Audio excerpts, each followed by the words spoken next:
Welcome class 11th। Next topic करते हैं हम कौन सा टॉपिक कर रहे थे? Application of dimensional analysis.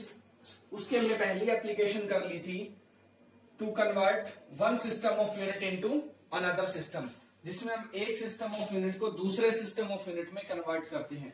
Next हमारी एप्लीकेशन है checking the correctness of formula. कोई फॉर्मूला है वो डायमेंशनली करेक्ट है या नहीं है, हम उसकी चेकिंग का भी यूज कर लेते हैं यहां पर। तो ये बेस्ड होता है principle of homogeneity of dimensions पर। Principle of homogeneity of dimensions क्या कहता है ये प्रिंसिपल?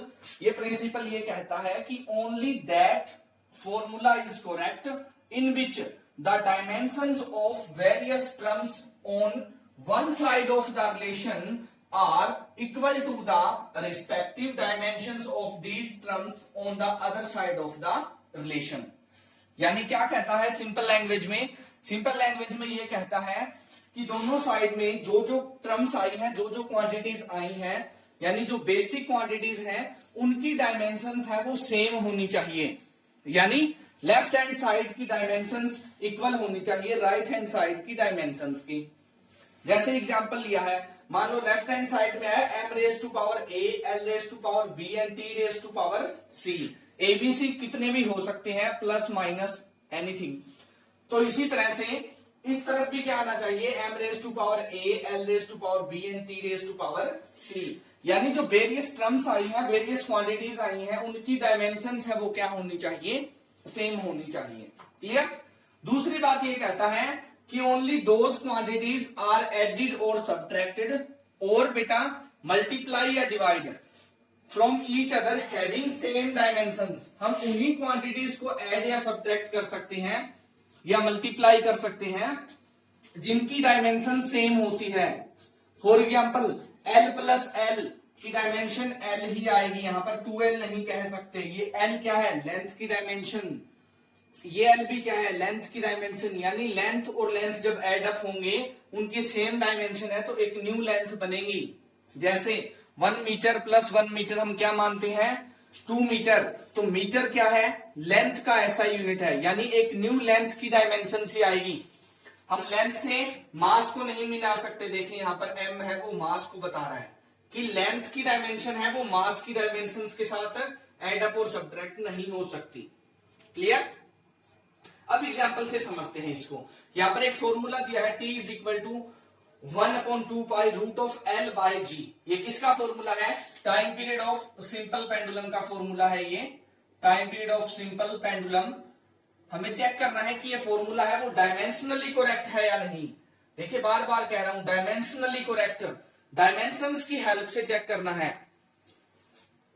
तो यहां पर t क्या है, t is the time period of simple pendulum, L क्या है, लेंथ ऑफ द थ्रेड, और G क्या है, एक्सेलरेशन ड्यू टू ग्रेविटी। क्या होता है सिंपल पेंडुलम? सिंपल पेंडुलम सबसे सिंपल होता है बेटा, अगर हम किसी थ्रेड से किसी स्टोन को बांध के हैंग कर दें तो वो एक सिंपल पेंडुलम बन जाता है। या क्लॉक्स के अंदर जो पेंडुलम होती हैं, जो आवर के बाद साउंड प्रोड्यूस करते हैं या साउंड जो बजता है हमारा, वो एक्चुअली में सिंपल पेंडुलम ही होता है। यानी सिंपल पेंडुलम है वो क्या होता है, किसी थ्रेड को, किसी स्टोन को हमने थ्रेड से बांध दिया और उसे टाई कर दिया तो वो एक सिंपल पेंडुलम बन जाता है। और उसके टाइम पीरियड का फॉर्मूला है ये। यहाँ पर जी क्या है, एक्सेलरेशन ड्यू टू ग्रेविटी। और जी किस टाइप की क्वांटिटी है, ये डायमेंशनल कांस्टेंट है बेटा। 4 टाइप की क्वांटिटीज होती है डायमेंशन के बेसिस पर, उनमें से ये डायमेंशनल कांस्टेंट है। इसकी डायमेंशंस होती है पर इसकी वैल्यू हमेशा क्या रहती है, कांस्टेंट रहती है। लेकिन 1/2 पाई ये डायमेंशनल लेस कांस्टेंट है, वैल्यू कांस्टेंट है लेकिन इसकी डायमेंशंस नहीं होती। आपको 4 टाइप की क्वांटिटीज करवाई थी, उनका यूज होना है यहां पर। जिनकी डायमेंशंस होती हैं उनकी डायमेंशंस पुट करनी है, जिनकी डायमेंशंस नहीं होती उनकी डायमेंशन से हमें कोई मतलब नहीं यहां पर। तो जी है एक्सेलरेशन ड्यू टू ग्रेविटी, यानी इसकी एक्सेलरेशन वाली डायमेंशन होगी। और जी की वैल्यू होती है 9.8 मीटर पर सेकंड स्क्वायर। मीटर पर सेकंड स्क्वायर क्या है, तो आंसर है SI unit of acceleration. Clear? तो लेफ्ट साइड से स्टार्ट करते हैं। लेफ्ट साइड में टी टाइम पीरियड, तो टाइम पीरियड की डायमेंशन क्या होगी, टी। इसको ऐसे भी लिखा जा सकता है m0 l0 t1, यानी एम और एल की डायमेंशन यहां पर नहीं है। अब राइट साइड से शुरू करते हैं। 1/2 पाई क्या है right side? 1/2 pi root of L by G. 1/2 pi dimensional less है, कोई डायमेंशन नहीं होती, तो क्या रह गया हमारे पास? Root of L upon G. L length की डायमेंशन क्या होती है? Capital L. G acceleration due to gravity, acceleration की डायमेंशन होती है L T minus 2। Clear? Solve किया, एल से एल कैंसिल हो गया क्योंकि सेम डायमेंशन है, तो हमारे पास क्या रह गया? रूट ऑफ टी की पावर को ऊपर ले गए तो पावर हो गई +2 यानी टी स्क्वेयर। स्क्वेयर से रूट कैंसिल हो गया तो हमारे पास डायमेंशन फिर से क्या आई? जी, यानी m0 l0 t1। तो हमने क्या देखा? LHS is equal to RHS। Mean हमारा जो फॉर्मूला है वो डायमेंशनली क्या है? करेक्ट है। क्लियर? एक और एग्जांपल कंसीडर कर लेते हैं। Energy conservation. एक्चुअली में ये रिलेशनशिप क्या बताता है कि काइनेटिक एनर्जी बराबर है पोटेंशियल एनर्जी की। ये काइनेटिक एनर्जी का फॉर्मूला है बेटा ½ mv², और ये पोटेंशियल एनर्जी का फॉर्मूला है mgh। कि इस रिलेशनशिप को चेक करिए कि ये डायमेंशनली करेक्ट है या नहीं। तो m क्या है यहां पर? मास ऑफ द बॉडी, जिसकी डायमेंशंस क्या होगी? Capital M। v क्या है? वेलोसिटी ऑफ द बॉडी, जिसकी डायमेंशंस क्या होगी? l t-1। h क्या है?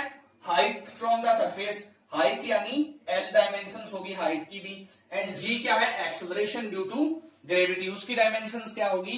l t-2। क्या करना है?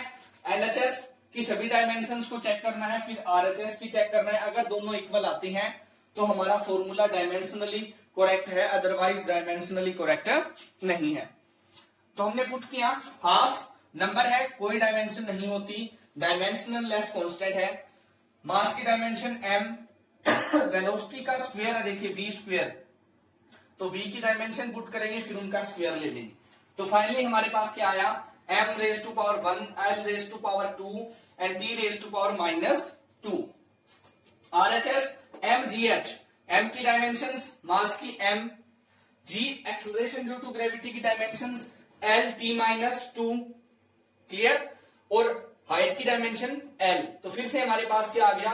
m⁻1 l² t⁻⁻2, यानी LHS इज इक्वल टू हो गई बेटा RHS। तो लेफ्ट हैंड साइड और राइट हैंड साइड की डायमेंशन सेम है, तो हम ये कह देंगे कि ये फॉर्मूला भी डायमेंशनली क्या है? करेक्ट है। क्लियर? तो बेसिक क्या यूज होता है इसमें बेसिक यूज होता है प्रिंसिपल ऑफ होमोजेनिटी का, कि अगर दोनों साइड में जितनी टर्म्स यूज हुई हैं, जितने भी क्वांटिटीज या जितने भी फिजिकल क्वांटिटी, टाइम, लेंथ, मास, उनकी डायमेंशंस अगर बोथ साइड में सेम है, लेफ्ट हैंड साइड और राइट हैंड साइड में डायमेंशंस दोनों की सेम है, तो वही फॉर्मूला क्या होता है? डायमेंशनली करेक्ट होता है। इसमें भी एक्सेप्शन है, कुछ फॉर्मूलेज हैं वो प्रैक्टिकली ओबे की जाती हैं लेकिन डायमेंशनली इनकरेक्ट होती है। क्लियर? दूसरा क्या कहता है ये प्रिंसिपल? कि only those physical quantities are added और subtract from each other having same dimensions. जिनकी डायमेंशन सेम होगी वही ऐड की जा सकती है। अगर इस फॉर्मूले में मान लो यहां पर m की 3 आता, नीचे सपोज करते हैं, तो एक m से इस एक m की डायमेंशन है वो कट हो जाती। लेकिन अब नीचे कुछ भी नहीं है, अगर मान लो करंट की डायमेंशन आगे नीचे एम्पियर, तो इन क्वांटिटी से एम्पियर है वो कट नहीं होगा, यानी सेम डायमेंशंस की क्वांटिटी एड अप या सब्ट्रैक्ट होती है। Thank you, have a good day.